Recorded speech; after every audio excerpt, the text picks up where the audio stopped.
Hello, and welcome to the latest edition of the Andzen Approach. My name's Jason, director at Andzen. Today, we're joined by two wonderful women. We've got Tiara, who is an agency operations specialist, and Rachel, who, if you don't know, is apparently your own problem. But no, in all seriousness, Rachel is probably the leading authority, really, in e-commerce agencies globally. We've had the fortune of meeting in Australia last year when you were here. There. But yeah, really great to have you guys on the show. And of course, we've got Brendan as well, founder at Andzen. Hello, ladies. Fabulous to have you both here. We are in Vegas for Shop Talk. How good. Made some time. Thank you for both making some time. We're going to chat all things agency operations in general. Let's kick it off. Yeah, I think this is a really fun episode. I think very different to something that we've done before, where traditionally we've had platforms on the show. We have had another agency on the show as well, but everything's been very geared towards merchants from a strategic point of view of doing their marketing, and be that how you're doing loyalty or reviews or whatever it might be. But I think today it's a really good opportunity to talk about how can these merchants do effectively what we do at agencies and build teams that are effective at marketing, and you're not having waste or problems like that. You're building a team that's really switched on, understand their discipline areas, and then get really strong results. So I think with that in mind, I'd love to start maybe with, from each of you, what one area is of opportunity for merchants, or where you see merchants maybe having a big area of opportunity not leveraging the way that agencies do. Yeah, I guess I can kick off. I specialize in agencies. That's my bread and butter. I don't do anything. I think we're probably the only guests maybe that you'll ever have that are not trying to pitch. Yeah. Like the merchants, the brands are not our target audience at all. We're on the other side of it. But as part of my work, I host or co-host brand retreats. Mm-hmm. We've got one coming up together the end of this week in Arizona. Yeah. And I did one recently in Costa Rica, and then one the month before in Gran Canaria. So this will be the third in 3 months. And it's the first time that I've been kind of reintroduced or re-exposed to brands again after being on the agency side working directly with brands. And it was really interesting to just be in front of brands. Number one, I'm glad I don't work with them because it's like so much more complicated now than it was 8 years ago when I was in the brand space. But it was really interesting to be around brands and hear a lot of their challenges that they're having with agencies, and hear there's just the space is so saturated with like Shopify have made the barrier to entry like idiot proof. You can have like half a brain cell and a phone and you're running an agency. Like there is no barrier. Klaviyo have made it absolutely idiot same proof. Path. And unfortunately that means that there's just so much trauma and baggage that comes for brands now, especially when brands are playing at that bigger league. When they're doing millions of dollars, they've worked with a lot of agencies and been burnt. And for me, it's like the analogy of dating somebody and then they've been cheated on like 5 times. And you have to deal with that baggage. Like you're the one that's just like, you can look at my phone. I'm not cheating on you. I'm just going to the bathroom. I drank way too much water. Like I'm not going to text someone. So it was really interesting to be around brands and just hear like how much trauma and baggage there is working with agencies, and then have some people like, oh, we have an amazing agency or amazing agencies we work with, and other people are just like, I hate working with agencies. And that's why a lot of brands will bring everything in-house because they just feel like that's the only way to go about it. I think that increasingly now agencies will have to specialize. Like they're going to have to specialize and they're going to have to niche to be able to deliver real value, because most brands are going to bring as much as they can in-house. But what you get from an agency is that wealth of knowledge from all of the brands that you're working with and all of the industry access. You don't get that in-house. And that's both our challenge and our opportunity of having merchants being a lot more skeptical and have been burnt in the past, and us having to do a lot more work to sort of earn their trust to bring them on board. But also the opportunity for us that, I think we're pretty damn good at what we do. We've been doing it for a while, 13 years now. We've had all the years of making those early mistakes and figuring things out, as sort of some of these newer agencies have. So it is quite an opportunity for us, but for sure, getting through it seems more common now where you chat to a merchant, they're like, well, I've been burned. Yeah. So like, what are you going to do to prevent that from happening again? Yeah, but the analogy that I like to use, dating is always a good one. It's eating out, right? We're in Vegas, so we're all going to be like picking out for the whole week. But we've all had a shit meal. Yeah. Mm-hmm. It doesn't mean you never eat out again. It just means that your decision-making process for where you go to eat out is like, you're going to have word of mouth. You're going to have referral. Like I said to you today, will we go to Diablo's Cantina? And you guys have eaten there. And I'm like, okay, sold. Yeah. And you look at the reviews. So it just means that your decision-making process should be more comprehensive and more diligent. Like, that's the difference. It doesn't mean that you never do it again.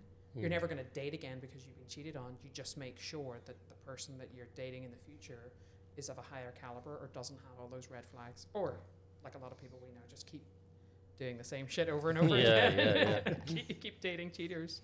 I think what I was going to, my kind of biggest, mistake that I see, and it relates to this exactly, is that as agencies grow and as brands grow, they grow their teams. So they have a lot more seats at the table. They have a lot more people to feed and a lot of stakeholders and decision makers.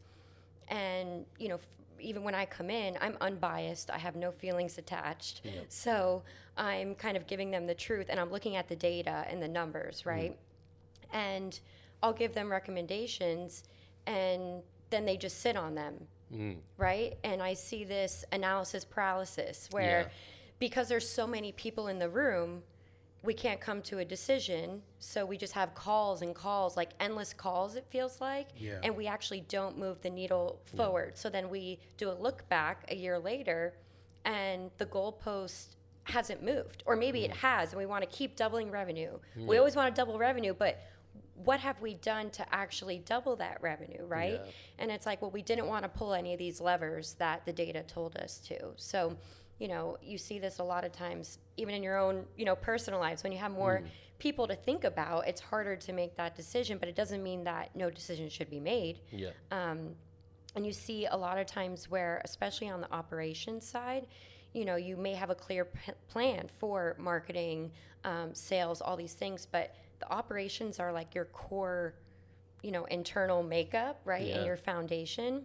And if you're not proactively looking at, your operations and making decisions around them, every other department is going to suffer. Right? And that can apply to every business. So. Every single business. I did a presentation recently, or a webinar series for Shopify, and one of the statistics was 77% of global leaders will focus on operations to maximize revenue. Like, that will be their main form of that's more than 3/4. So that's in spite of like what industry or what category you're in. So operations or operations is profitability. That's what it comes down to. So it's maximizing efficiency. So if you're not focused on that as a business, so that's being efficient with the partners, tech partners you're working with or using, agencies that you're working with, if you're not like making all of that as efficient as possible, you are losing money. Like, that's what it comes down to. I think as well, I see a lot of these big companies, they have, an accounting department, right, or finance department. Small agencies a lot of times will outsource that kind of thing, right? So maybe they just have they call them their bookkeeper. But are they analyzing the data based on the operational business context, right? Not just what happened in the profit and loss statement. You need to understand what happened with your team and utilization in order to know how to speak to those numbers, right? And then have someone who can not just say, hey, here's how you did last month. Okay, well, how do we proactively plan for the next 3 months to hit our goals? No disrespect to bookkeepers, they're very important, but what they're doing is loading in receipts and invoices. They're not really analyzing your business at all. Right. It's reactive. And accountants pretty much the same as well. They're really just preparing for tax. Right. You need internal finance, operation finance. Yeah, absolutely. And it's kind of that blending of operations and finance. Someone who can see the numbers or see that someone is being paid for full time and not working full time, and then reach out to them and say, hey, I noticed something going on, or but a bookkeeper, they're not going to reach out to your team and ask those kind of questions. So I used to be a COO. Like I guess I'm an operations-based founder CEO. That's why we love each other so much. Yeah. This is why it works. That's why we bond. Jason came up in account management and went into operations. Yep. Previous COO. We are both heavy operations people. Jason's now doing sales. I guess I'm doing more growth. We don't really have someone, I guess, dedicated to operations now. And I'll be honest, I'm feeling it. Like, I'm feeling the difference of when you were in a dedicated ops role and, you know, founder across the numbers as well. And we were constantly chatting. So I guess the point I'm making is like, even when we set everything up perfectly, we can't just leave it. Right. Yeah, but The business operations is constantly it's moving. a living, breathing thing, and it's like it constantly requires, like as your business is growing, it requires constant iteration. I always like in operations, it's like being a nurse. It's the most thankless job that you could ever have because it's just constant shit. Yeah. Like you're just constantly dealing with problems, and it's like a game of whack-a-mole, and they're like, that one's fixed. Oh shit, okay, there's another problem over there, and then another problem here, and you fix those, and like, oh, that problem came back, but now it's uglier and angrier and worse. That's But ops people love that, though, I right? love Like it. they love Yeah, the I love challenge. Yeah, because like salespeople, you get a high from closing the deals. Ops people, we get a high from Solving a problem. problems. Yeah. Like we just love fixing stuff. We're fixers. Like, you know that TV show Scandal? The girl Olivia Pope, she's like a fixer for the White House. Okay. And there's like a TV show that ran for years, and she's just a fixer. So anything that happens, there's a dead body or there's a prostitute, she's the fixer. So that's what ops is. My team always gets annoyed and frustrated because whenever there's a single problem, I don't fix the problem. I build the whole solution to prevent that ever happening again. Right. And then rather than it being like, a 30-second answer to solve their problem today, I'll be like come back in 2 days with an entirely new process, analyze all of the data about how many times this has happened. But I think I just feel an ownership of that. Like we're building an agency, we're going, if this problem happened now, it's probably going to happen again tomorrow. 100%. And the again bigger the you next get, day. the worse the problem Exactly. become. And like how much time, how much money is this costing? I cannot let it go. Yeah. We have to fix it now. Yeah. You know, anything that an agency does more than once, we can create a process for, you know, and it's all about like learning from those mistakes. But if you are willing to fail fast, and that's the thing about being able to identify something and make a decision and say, okay, well, next time this is how we're going to prevent this, and making sure that your team has a culture where they're acceptant, you know, they understand what happened and we can move on from it. And there's not this big drama about what happened and everyone's side slacking about it. And all that kind of stuff just creates a lot of unnecessary chaos and drama there. And something that you said as well, like with no one owning operations, like sometimes I'll come in and an agency doesn't want to do like retainer based, right? They just want a one-time project. Yeah. So I'll come in, I'll audit all of their data, and I'll set up for them tools so that they can do utilization reporting on their own, whether that's through a tool or we set it up through spreadsheets. Sure. And we'll also set up a P&L forecast that either their bookkeeper can import the data monthly or they can kind of do it themselves. And what happens is after I set it up and it looks all beautiful, it goes untouched because no one is constantly there analyzing it, right? And being that glue for the agency. And that's how you can kind of get ahead of issues, right? By looking at the data, kind of spotting things ahead of time. It's kind of like a nurse and looking at symptoms before the big problem arises, right? And so it's many... like the difference between catching stage 4 cancer and catching stage 1. That's ultimately the difference. Yeah, for sure. That's what operations is. Operations is because it's like the same shit over and over again. Like for the most part, none of this stuff, you may get some outliers, but for the most part, it's all... Especially when you've been in this business for a long time, it's like I can walk into any agency and within 10 minutes, I'm like, I already know what your problems are. I know where to look in the data to find the problems. So it's not rocket science, but it's having a system in place that allows you to be a wee bit more proactive. And it's the same for any business. Like whether it's an agency or brand, it's the same thing. I get a lot of agencies that will come to me and say, oh, but the way we do things is so different. You know, it's so different over here. And, oh, you know how to use this tool, but the way our projects work. And I'm like, okay, well, let me just take a look. And then I did an audit recently and I got to the call and I'm like, what was it again that you did so differently? Because I couldn't seem to understand. They wanted to migrate their whole project management tool. I'm like, you can use the tool you have. You just need to learn how to use it and optimize it. Yeah. And so they were like, did I say that? I'm like, yeah, you really said that. You guys were so different. So, but when you're so in it, it's hard to echo chamber. We're great. We're good. And it's in your personal lives too. Like you just feel like your problems are so big and so unique. And then when you talk to others, you're like, oh shit, like we're all going through the same thing. So so I guess on that, we have had a few different consultants over the time. We've worked with some financial advisors over the time, and we've had various documents that that have been created for us that we've taken over and adapted ourselves. But I feel like Jason and I are both like in those documents multiple times a day.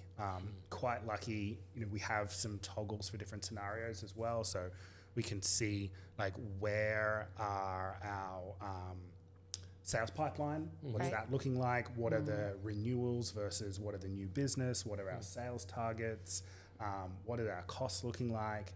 And I feel like you and I are constantly going back and forth on where is our pipeline, where is our resourcing, when can we close these deals, when is the next start date. I think we'd be lost without that. Yeah, no, we would be. Honestly, we were back in the day. Yeah, and I think this is kind of like a good way to bring it back to, merchants that might be listening to this and thinking about some of these insights, how they could put them into place. That on the operational front, the forecasting, that's how you build your roadmap, right, of what you want to achieve. And if you're looking at your agency costs, or maybe there's a specific specialization that you feel like would just be better handled in-house than being outsourced, the confidence that you need to pull the trigger on a full-time hire, because there's a lot that comes with that, right? You've got, if they have, in North America, a 401k, in Australia we call it super, you've got tax implications, all of that sort of thing. If you're not looking at your operational process, it's almost impossible to make that decision with any degree of confidence.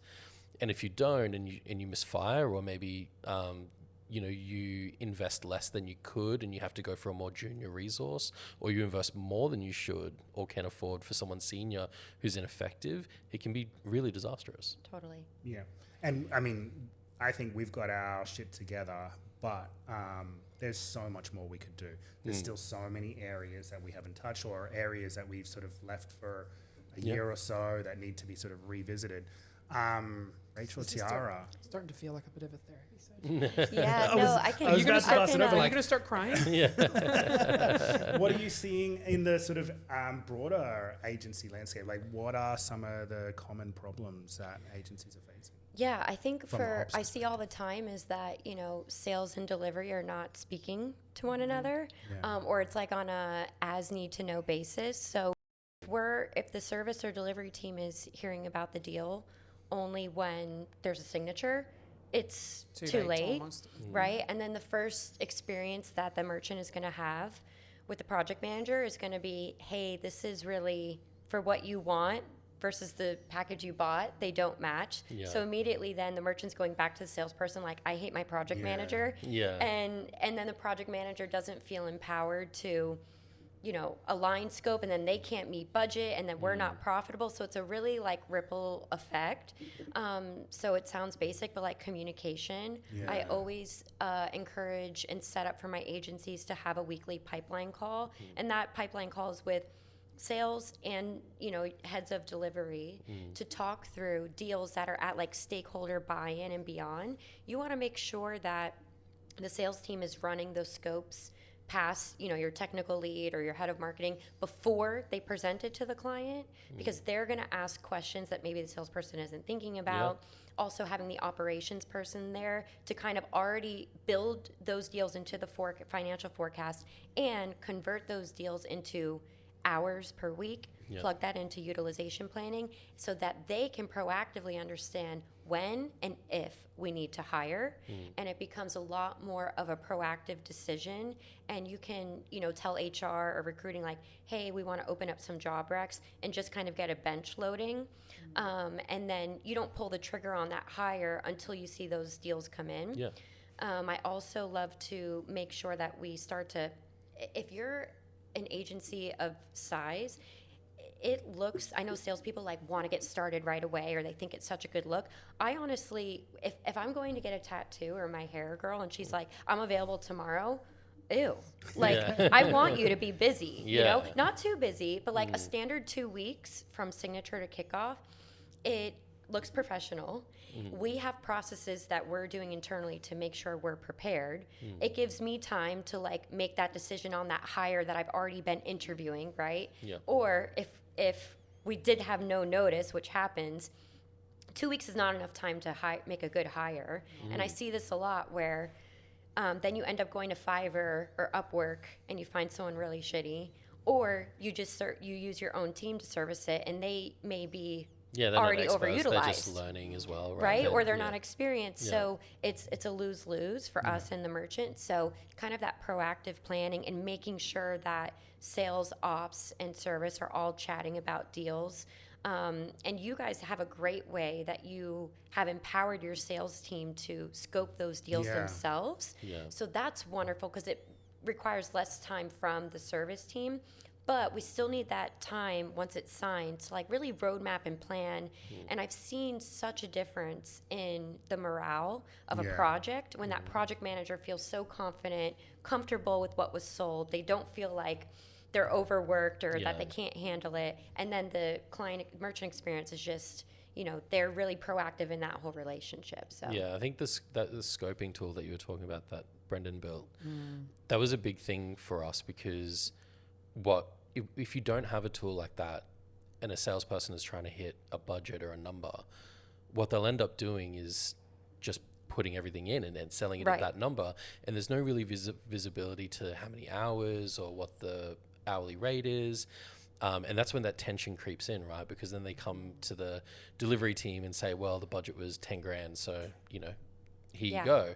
And it's just not enough time. Whereas you know, in our tool, like we've built things like discounting and things in there so that a salesperson, if you have to hit a number, you got to keep the hours in there, because the team will spend the hours no matter what. If you promise them that it's going to get done and they're giving you 10 grand, that's it. You're getting the work done. You're going to spend the hours. I would say, like, to take it back to the brand perspective, if brands that have bad experiences with agencies, like for me, right, when I work with agencies all the time, and it's been my whole life for the last nearly 10 years now, and then I think, okay, well, this is the circus that's going on inside the agency.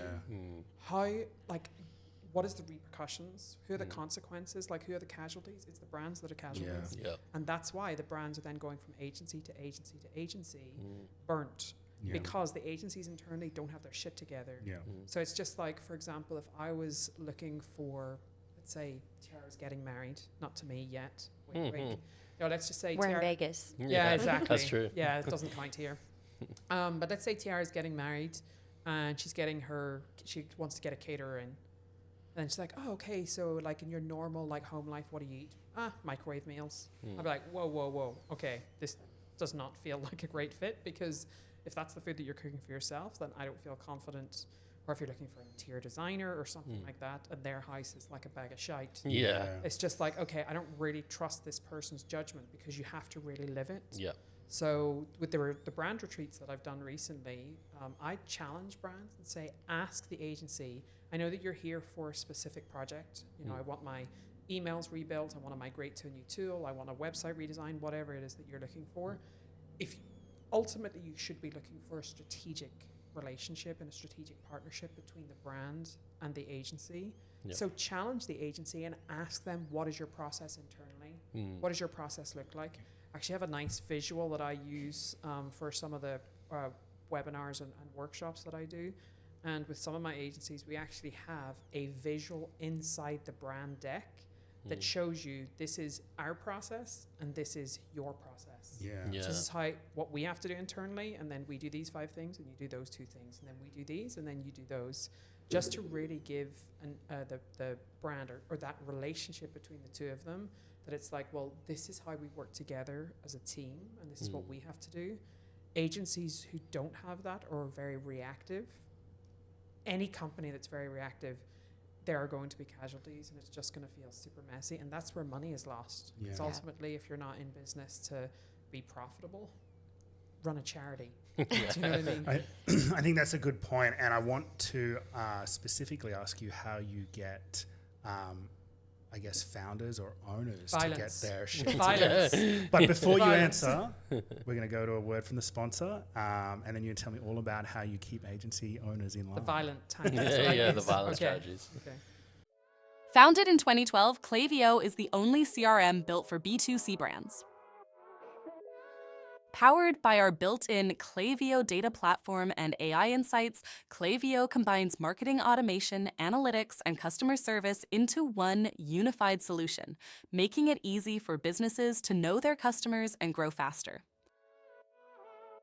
Klaviyo helps relationship-driven brands of all sizes deliver one-to-one experiences at scale, improve efficiency, and drive revenue. Chat to the team at Andzen or visit andzen.co/KLAVIYO to find out more and get started. And we're back. Another reminder, please go to andzen.co/podcast. You will, of course, get this episode, all of our other episodes. You can subscribe on Apple Podcasts, Spotify, YouTube. You can find us on Instagram and also TikTok now as well. Yep. All of the things. We do the wee TikTok dance later? Yeah, let's do that. Yeah. Oh, God. She was a dancer, We're in actually. Vegas. We need the views. Breakdancer. She was a wee dancer. A break dancer? Yeah. Oh, my God. That's amazing. Bring that fireball shot over here. Rach, how do you keep people like me in line? Well, the violence wasn't a joke. Yeah. No, I think ultimately it comes down to the rapport that you have. Like, I mean, you know, right? Because you've met a lot of the agencies that I work with.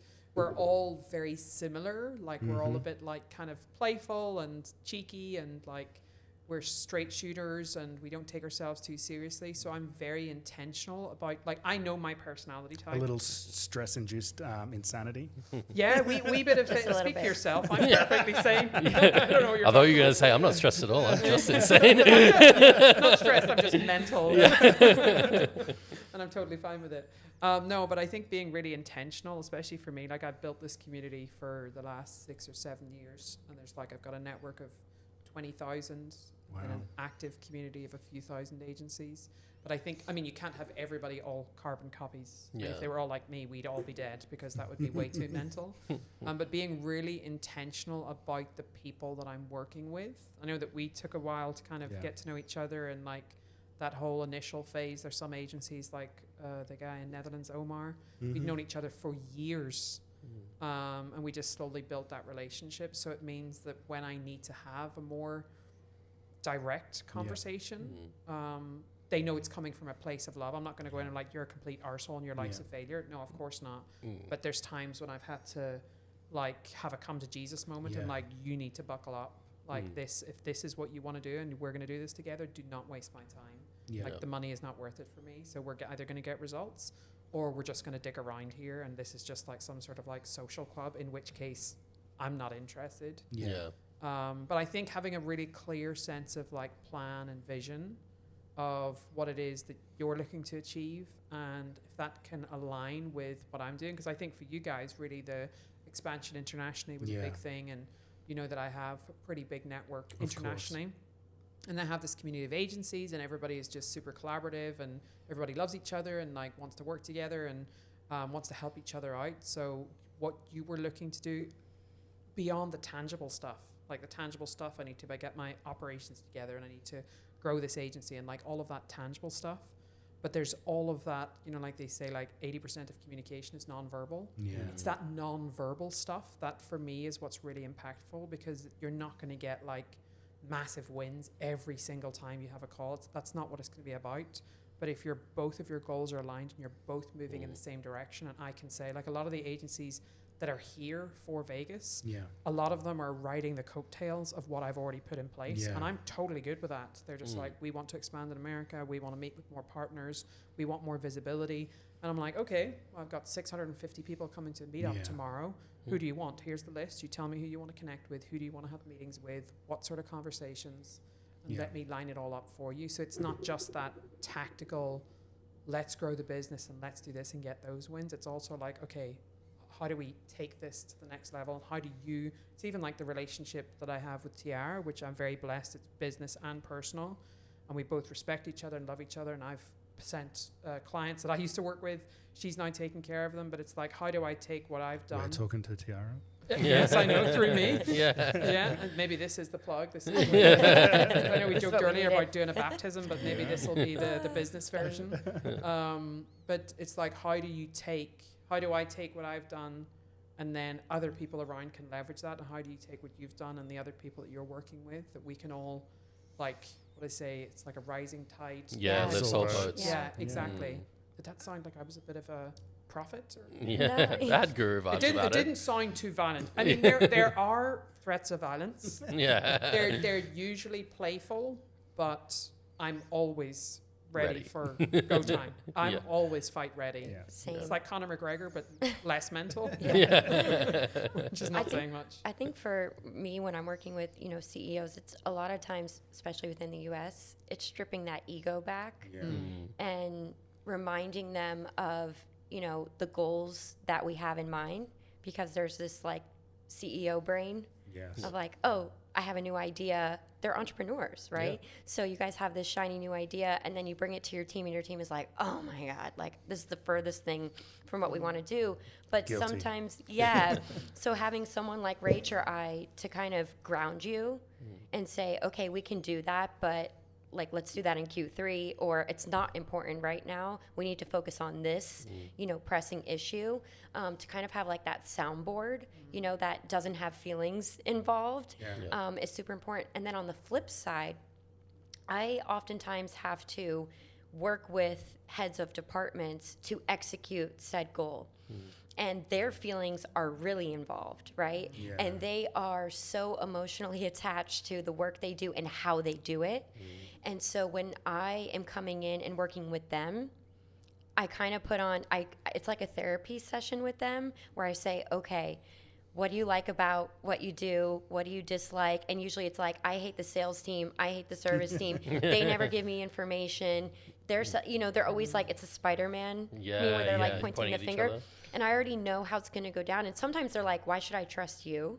Kind of thing. So I kind of like break down their walls and say, I want to support you and I want to help you you're in your department. There to help them win. Yeah. And so really building that trust with them individually, and then saying, okay, I understand how you want things to be done, how they're being done today, based on my agency knowledge, right? And speaking to all the other departments, we're going to give a little here, we're going to take a little there. And then they kind of, so it's a relationship. And then you can kind of see those sales and delivery aren't going to be best friends, but if you can get them to get along a little bit better, CEO can sleep a little bit better at night. We have a little room to work on that shiny toy, and we can kind of grow that business. So, but ultimately, whether it's on the, again, agency side, brand merchant side, it's about trust. Yeah. Because you're putting your trust in the hands of other people, and that takes time to build. So for me, it's like you need to, like, again, like any relationship, like we've known each other for 2019. Yeah. Or what? 20. Really? No, 2022. Yeah. Yeah. So three plus years now. Yeah. But it's only in the last year that we've really built a relationship that's, I mean, before it was more tactical and it was like work based and respect each other and we really liked each other. But then it's like building that deeper trust that the other person has your back. And even if you're, again, just like in a relationship, my husband might not say it the right way, but I know that he has my best intentions at heart. I know that what he's saying is for my best interest. So I might not like the way he's saying it, or I might not want to hear it, but I know that it's for the right reason. And that's ultimately what it comes down to in any relationship between a merchant, an agency and a coach or whatever. It comes down to really, okay, what are your goals? How can I help you achieve them? And anytime things are kind of going off the rails, I'll be like, listen, I'm here to help you achieve those goals. You might not like all of my methods of doing that, but the end goal is for you to win. That's all I care about. I want you to succeed. So this is not an ego exercise. I'm not here to blow smoke up your arse. I'm here for you to be successful. And I think if you can build that and like doing stuff like this, right? I mean, you coming to Austin and then coming to Gran Canaria. Like that ultimately for me was like, okay, so Brendan is really invested in doing this together, and like you really for me, that was a big sign to me to show that you're like, okay, you really wanted to do this. And then I'm like, okay, if you're invested, then I'm invested. Yeah, and that's exactly how I felt, being more intentional about, following the relationship through and making effort on my side, making sure that, we developed a relationship. We're going to start crying. No, we talk about this a lot, but like people have to want, they have to be ready. They have to want to focus on their finances or operations it's not like you can just bounce. See the problem. Yeah, you can't just bounce from, you might literally be bouncing from call to call, but when it's time to talk to Rachel on our call, we need your full attention and we need you to actually take action after the call or think critically about what we're saying. You can't be having a bunch of tabs open while we're talking. I'm looking at your deepest, darkest data. I'm in bed with your finances, your processes, your people. These are really important things, and I treat them with so much care and respect and want the best for you guys. So, but the other side has to want it too. Yeah. I can't just like come fix all your problems. And someone did a referral for me. And they were like, yeah, don't expect Tiara to just come in with a wand and like make everything better. Like, you've got to put in the work. And they're like, yeah, we're just not ready yet. Like, okay, well, then I'm not ready either. Yeah, and you have to respect that. You have to respect when people say they're not fully ready. Totally. If that's the case, and I think that's the difference between just wanting to close business, I just want to get this deal over the line, versus being like, are we aligned? Is this the right timing? So it might be the right plan, or I might be the right resource, but the timing is not right. And again, like with the guy Omar, and I said exactly that. I was like, well, I've known him since like 2019, I think, and he came to like the first event I ever did in Amsterdam. Super nice guy, got on super well, but the timing just was not there. He wasn't at a stage that he was ready. And the work that I do is more high level. Initially I was really hands-on with operations, and now Tiara's doing a lot more of that stuff, and a hell of a lot better, because she's in the financial operations more than I was ever interested in. On my side, because I'm working with the business owners, it's 90% mindset. I'm like, I can fix all this shit. Like, all the shit that you have here, believe me, I have consulted with thousands of agencies. I've worked as a fractional COO or non-executive director for hundreds. Believe me when I say I've seen it all. I've seen the best of the best and the absolute. I've seen some horror stories, like really the worst of the worst. Criminal stuff. I've seen awful stuff. I've seen it all. So no matter what it is, I'm fairly confident in being able to tackle it. What I can't do is I cannot change mindsets. I'm not a head doctor.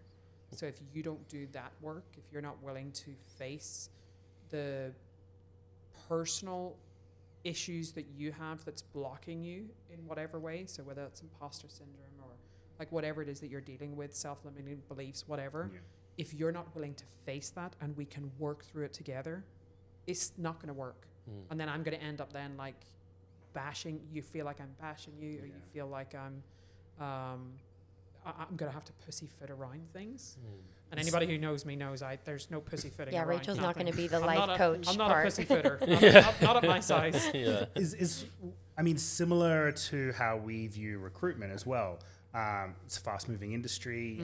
Sure, experience and education matter, but for us, mindset, ambition, work ethic, those are the things that are really hard to train. That's who you are. You can't teach that. Right? No, you can't teach that. But we can teach you everything else. Right. Yeah, we talk about it to both like candidates, but also to merchants. Like, we predominantly do email and SMS marketing. We do some loyalty stuff, but like none of this stuff is brain surgery, right? Yeah, like, we're not saving children's lives. And I've been asked before, like, what do I think the most important like skill or talent that we hire has, and I think on the mindset, the ambition side, the willingness to work hard and learn, and then empathy. Because if you have a really good sense of empathy, you'll be a great marketer because you can put yourself in other people's shoes. But you'll also be a good teammate, and you'll know what it means to deliver your work well for the sake of the person that's next in line, where you're a graphic designer and you've got to hand it off to production, or you're an account manager and you're writing a brief and you want to set that designer up for success. If you've got those two things, then you're going to do well. Yeah, they have to give a shit We can't teach someone to give a shit. And we can teach everything else. You know? We have this other thing at Andzen, the Japanese concept of Kaizen, continuous improvement, and it sort of threads in through our company. It's quite a good branding thing as well. But like, I have to continuously improve. Jason has to continuously improve. The company has to continuously improve. So when we talk about, chatting to some new consultants or putting in a new process or, revisiting the work, we try to make it not personal. This is not about you. This is not about company. This is just us acknowledging perfection doesn't ever exist. Where we need to every day just get a tiny little bit better. Whatever mistakes we make, they're learning opportunities. And then I think, certainly what we try is it just keeps an open mind for everybody. Yeah, you're always growing. I had a mentor. He was scary at the time, but now I look back and I know he was a mentor of mine. I worked in hospitality. I have a lot of PTSD from that. But, I'd be, I was young in my career and I was a young restaurant manager working, and all the servers were like 40 years old, like career servers, and here I am, like I can't even drink, but I'm getting my sommelier certification, trying to teach them about wine. And I'd be panicked, and he would come and just like, he would always scare the shit out of us, like, and creep up on us, but he'd be like, if you're uncomfortable, it means you're growing. And I'd be like, fuck off. I'd be so mad in the moment. And it took me so long and to get out of that environment to be like, I always want to be a little bit uncomfortable because I always want to grow, and so if you want to be challenged. If you can cultivate that culture if you had a process and it was perfect and you never needed to touch it again, that means you're not growing. You need things to be flexible and rigid. I mean, not rigid. So as much as I'm like, we're going to build these processes, we're going to build all these forecasts and stuff, well, they're meant to be broken and to redo again. And it goes back to like always needing someone in charge. We've got a staff member actually coming back next month who left a year and a half ago. And the discussion was he's just not challenged at his new job. And he doesn't feel like he's growing personally or professionally, and wants to come back, which is really nice. That's nice. No, that's a testament to you guys, because really it's creating, as a business, it's creating that environment where it encourages and it empowers people to have that curious mindset. Because at the end of the day, if you just stay stagnant in the job, like the whole agency is just, or the whole business is just going to become. An agency in itself is like pretty chaotic. To make the numbers work, you have to juggle a lot of clients. You have to run at a fast pace, and I think you need to be like an agency person, and we see that. I think you can be really talented, but if you're not used to like context switching and dealing with 5 fires at once, you probably end up brand side. But if you just like love that fast paced, chaotic, multi-brand, you're an agency person. I would say, this is what I always say to agency owners: when you run an agency, it will find your weaknesses and expose them and really amplify them. After agency life, whatever you do next, you're ready for. Because it will break you. Like people are like, but if you know all about running agencies, like why would you not run your own agency? I do not need that kind of shit in my life. I run 4 companies. I don't need that much chaos in my life. Because ultimately it's like the people, like the actual nuts and bolts of running an agency is kind of easy. It's not that complicated, but it's all of the people, the moving pieces between the employees and the brands and like the clients, like all of that stuff. It is hard work, and it takes a certain type of person to be able to deal with that and it not break them. Otherwise, like you said, you either go brand side or tech side. Which is fine. Of course. But they're just way more predictable. Agency life is anything but predictable. And that's why I have a job. And like I, personally, I sort of thrive on that. Same. I thrive on, let's get on a call, see what kind of issues you guys are having, and let me go solve them, and then, copy and paste for everyone else, in their own unique ways. But I always, tell my agencies that when we are hiring, if you're a growing agency, it's kind of, sad for anyone who's listening that doesn't fall into this category, but they must have had experience in an agency prior. We cannot, especially a smaller agency or even a bigger one, we don't have the time to teach them agency life, Yeah. they need to already know what that demon is and be able to handle it. We can, they get to know our clients and You need to things be like stress that. tested already. Yes, exactly. Like we can't break you in because then you're going to hate us Yeah, exactly. for it. We're not responsible. That just comes with the gig, right? Yeah, you have to come with the scars on your back. Yeah. Depending on what stage the agency is Yes. at. When the agency is getting started, I think bringing people in, like Adrian, bringing people in and grooming them from the ground up, and they're fairly green, and you kind of mold them the way you want them. When you hit a certain level as a business, you need to then start bringing in people externally who come with their experience and traumas and baggage and scars and all of that stuff. That it's like, okay, well, I have all these scars on my back because I know all this stuff, what not to do. Yeah. We send each other this Futurama meme, and everything's on fire. There's chaos happening everywhere, and then Fry drinks his coffee, and then everything stops, and he's just wandering around fixing this spill, putting that fire, moving people around. And then when it comes back to like real speed, everything's fine. Yeah. That's For a how moment. we We're feel. firefighters. For a moment. For a moment. Yeah. I think we could do this all day, but we are out of time. Rach, Tiara, thank you so much for being on. Or Thanks for having us. as we're known on the streets of Vegas, the agency The slayers. agency slayers. Yes. Yeah, that's what they call us in the main streets. We just made it up earlier, but we're just going to keep going with it, and we're going to see if you this keep really telling sticks. people that's what they're calling you, then people will call Look you. out, Maybe Las it'll stick. Vegas. Yeah, watch out. Thanks for having us. Have a fantastic day. See Thank you you. all very soon. Yes. Thanks, Cheers. guys. Bye-bye. Bye. Bye.